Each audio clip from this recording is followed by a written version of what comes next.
As Remnant 2 is set to come out pretty soon, I think it's time we talk about one feature it really needs to succeed as a sequel. We have seen several different worlds, numerous enemy types, and of course, massive bosses. But there was always one extra feature that really hooked me in Remnant From The Ashes. One of the first major world bosses you could run up against in Remnant is the Ent, essentially a massive walking tree. He attacks you with energy waves, rot missiles, and little minions running around the open arena. If you managed to topple the beast, you were rewarded with the Spore Gland, which could be turned into the Spore Bloom. One of the highest damage guns in the game, shooting off massive bullets, but needed to be reloaded after every single shot. Now, anyone who spent a considerable time in the game will know that there's also another weapon you could get from killing the Ent. A hammer called Petrified Maul, one of the best melee weapons in Remnant, as it had a really high AoE attack that hit for huge amounts of stun damage. To get it, you needed to shoot off the Ent's legs instead of shoot its upper weak spot. This would take a while, but eventually his leg would break off, causing him to fall to the ground.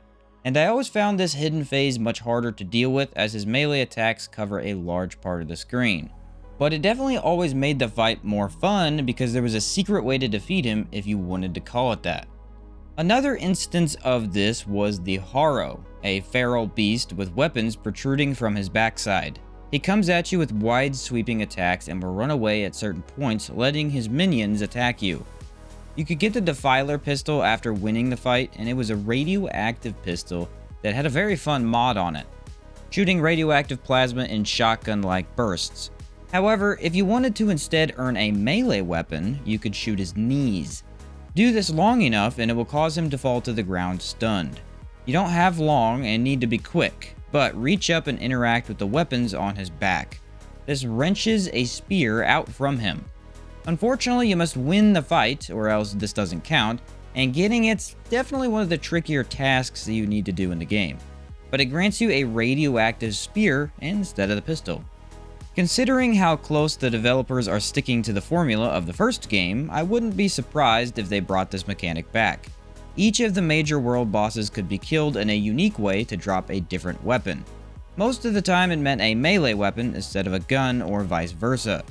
The minor bosses never did this, but with how many boss fights there were, we saw this quite often. In the swamp, you could kill the Guardian by simply shooting one of the butterflies and then the other. Managed to kill both within I think 5 seconds or so, and there is your alternative kill. The Totem Father from the jungle had a really simple one, but it was actually really easy to miss as well. Right before the arena is a totem. Shoot it, and it'll flip from red to blue, or the other way around. Whichever color it was on granted a different reward.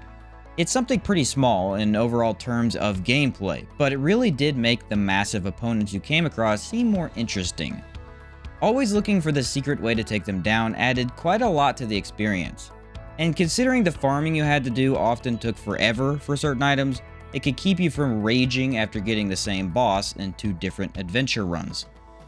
There really were a lot of instances of this mechanic, but we can't bring this up without talking about the Unclean One. By far the most interesting alternate kill that you could achieve. Most people will remember this fight as he dropped this item that turned into the Devastator, a bleed-based crossbow that could quite literally devastate the game. And in fact, it was one of the weapons that I used constantly as the high damage and bleed was just fantastic. The mod on it actually shot not only really good damage, but a huge, massive spikes out of it, and it was really funny if you shot your friends because it would stick into them. What was interesting though was that this boss fight did not have a fog wall. This allowed you to sneak into the building without starting the encounter. Stick to the right here and make your way down some stairs, leading you into a large basement with some pots. You need to get inside the pots, and this would start a completely different encounter with the boss. He had all these new moves and everything. You break out while he's presumably in his bedroom, or maybe just taking a break, and you ambush him. I sadly kinda hated this fight because he does this ground slam that I really never understood. It's pretty simple, you just wait for the delayed axe swing and then you dodge, but I just never got it. On harder modes, it insta-kills you as well, which really sucks. But it was definitely the most interesting moment in Remnant, at least for me.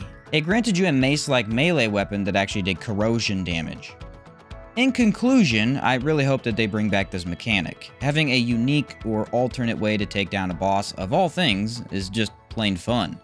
I personally have always loved Remnant From The Ashes for the reward system.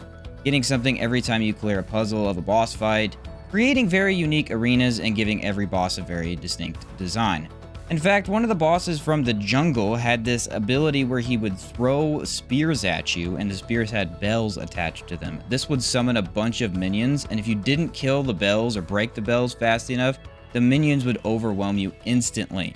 And the arena had you walking through this very destroyed area with stuff in your way. Every boss fight in this game just felt really interesting and very different from each other. Remnant 2 is looking pretty great, and they're clearly trying to not show off too many bosses. So maybe we'll need to delve deep into this world yet again and discover secrets that yield powerful rewards. Thanks for watching, everyone. I really did enjoy Remnant quite a bit, and the announcement for this sequel has me jumping back into the previous game just to scratch that itch. If you haven't played it, there has never been a better time. And if you have, well, you probably already know how fun it was. Let me know down in the comments what alternate boss kill was your favorite, and I'll catch you next time.